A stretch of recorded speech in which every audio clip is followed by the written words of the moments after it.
Hello everybody, I'm Stacy Strong, host of the Nothing Channel. Today I'm going to be making some homemade stew.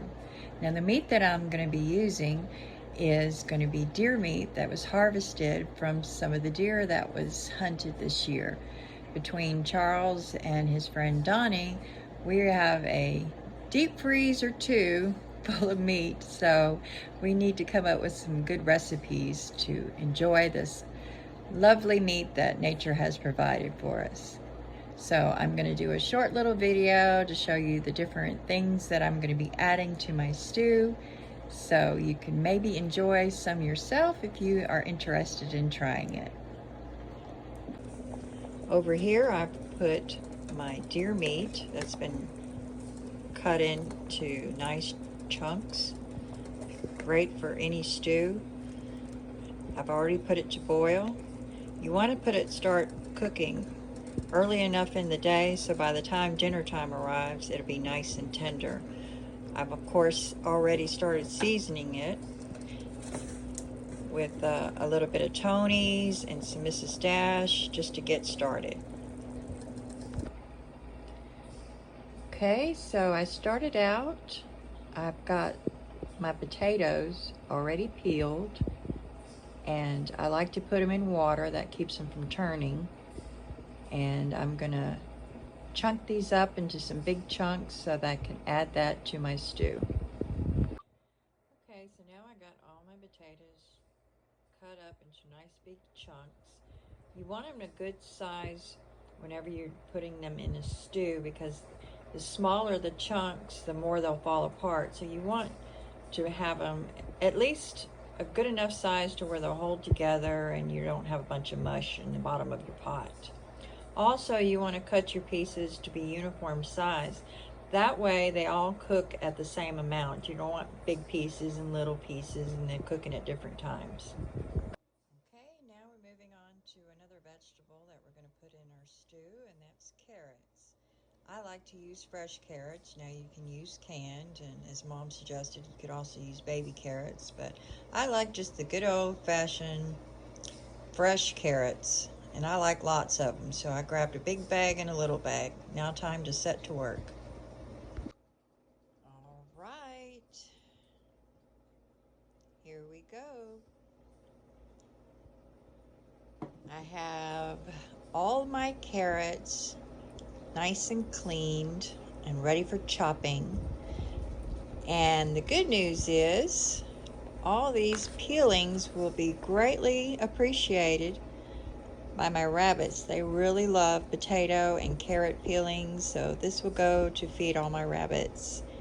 And now I got to get to work getting these carrots ready for the stew.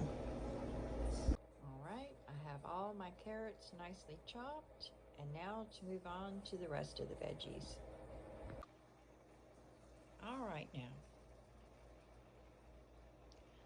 I wanted to add a little pop of color, so I killed two birds with one stone in getting the bell peppers. I got these pretty little peppers to add to the stew. All right. Now doesn't that look festive? Okay. Now to add some real flavor. The underutilized garlic. I love it, and it really adds good flavor to any stew. Nothing can compare to the pungent smell of fresh cut garlic. Now, of course, you can get garlic already chopped, but I think fresh is best. Okay, now it's time to chop up some celery. Not too much, but this adds a really good flavor as well. The fun part of cutting up fresh veggies is you get to eat a few pieces as you're chopping them up. Shh, don't tell Charlie. Now, last but not least, it's time to add some onions.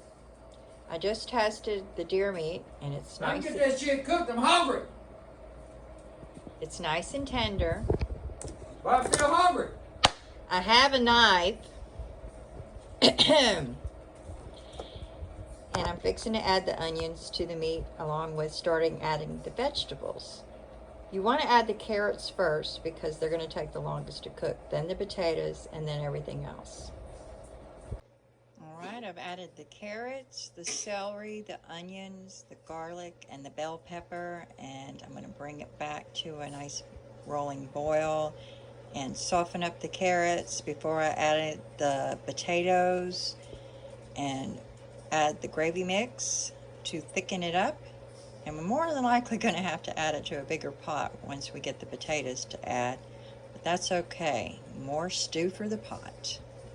Well, I don't think I could have put in one more veggie, but I was able to squeeze in every potato. And now we're waiting for the vegetables to soften, and then I will be adding the gravy mix to thicken it up.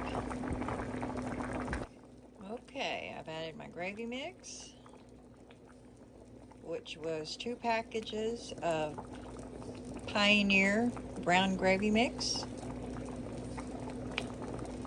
So if you were using regular gravy mixes, you would use 4.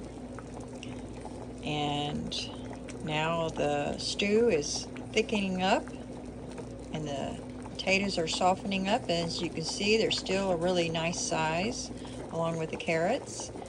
And the onions and the bell pepper and the garlic, they pretty much disintegrate, and so does the celery because they're small. But as you can see, it's 5 o'clock, a little after, and dinner is looking pretty good and smells amazing.